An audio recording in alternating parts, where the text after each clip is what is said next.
Hi students, in this session I am going to explain about the what is the stress and strain and how this can be related and what are the different types of stresses and strains.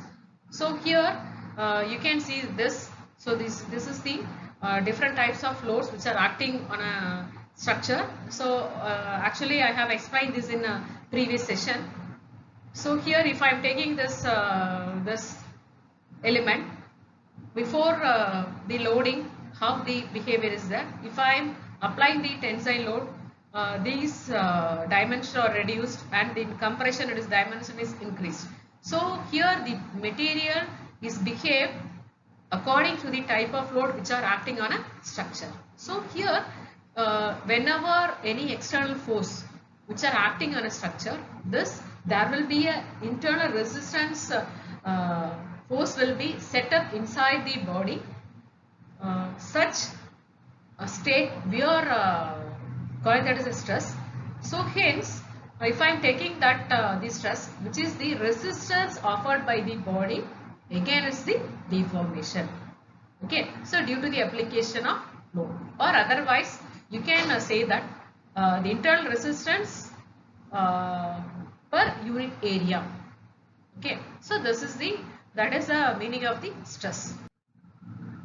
So here if I am taking some rectangular section, here the tensile load which are acting, here if you want to calculate the stress, the mathematically you can calculate it is a force divided by the cross sectional area. So here the unit for stress is Newton per meter square. So different types of stresses, these are classified into normal stress, shear stress and bearing stress. This normal stress again is classified into tensile and compressive stresses. So if I am taking that the types of direct stresses is a normal and shear stress. So these is nothing but normal stress, and you can see that equal and opposite tangential forces which will create the shear stresses. So what is a normal stress? So whenever if you are applying the load to the elastic body, it will deform. Okay, and this deformation will be resisted by that structure, okay, or that element. That stress is nothing but the normal stress.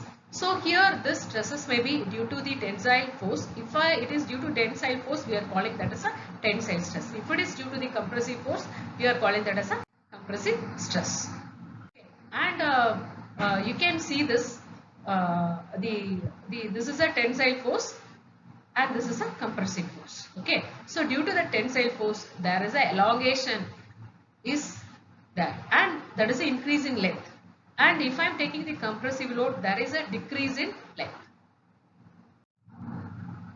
So what is a transverse stress? So it is again it is classified into bending stress and the torsional stress. Here if I am taking, this is some cantilever beam. Whenever some load which is, it is a proper cantilever, whenever the load is applied there, so there will be the deformation will occur. Okay, so this type of load we are calling that as a bending load, and this is a bending stress.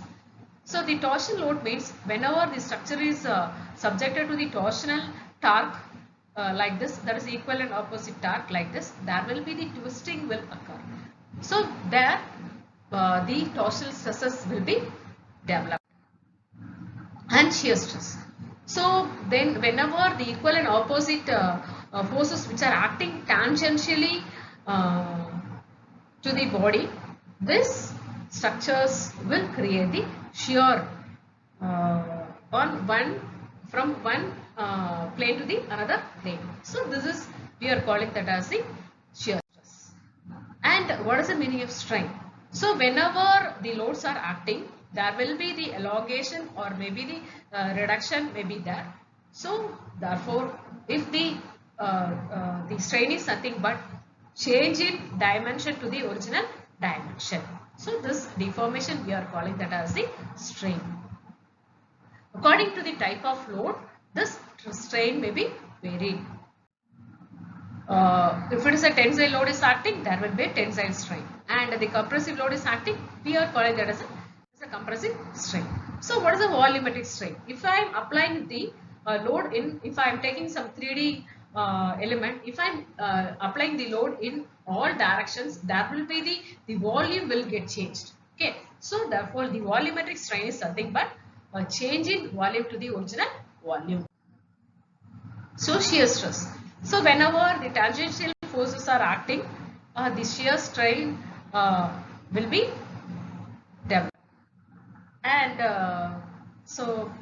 if I am taking that the commonly the according to the type direction, we are calling that as a linear strain. So this is a linear strain, and if I am taking this, so there is a reduction in dimension is there. Therefore, we are calling that as a lateral strain.